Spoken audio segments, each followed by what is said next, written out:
Hello welcome to my mini blog.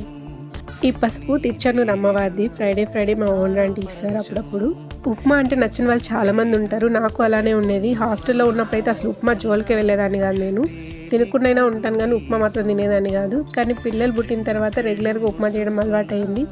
ఉప్మాను ఒక్కొక్కరు ఒక్కొక్కలా చేస్తారు. కొంతమంది అయితే ప్లెయిన్గా చేసుకుంటారు, కొంచెం మెత్తగా జారుడుగా అలా చేసుకుంటారు.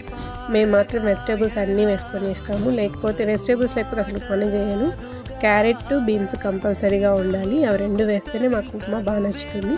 అండ్ మా ఇంట్లో టిఫిన్ ఏదైనా సరే చట్నీ ఫస్ట్ చేసేయాలి. చట్నీ బాగా తింటారు. టిఫిన్ కన్నా చట్నీ ఎక్కువ తింటారు. అందుకే చట్నీ లేకుండా ఏ టిఫిన్స్ ఉండవు. ఫ్రైడే అంటేనే ఇంకా వీకెండ్ వైబ్స్ వచ్చేస్తాయి నాకు. ఎప్పుడెప్పుడు వర్క్ అయిపోతుందో లాగప్ చేద్దామా అని వెయిట్ చేస్తూ ఉంటాను. కానీ ఈ మధ్య ఫ్రైడేనే ఎక్కువ వర్క్ ఉంటుంది. లాగప్ చేసరికి 10, 11, ఒకసారి 12 కూడా అయిపోతుంది. That's my mini vlog. Thanks for watching. Bye.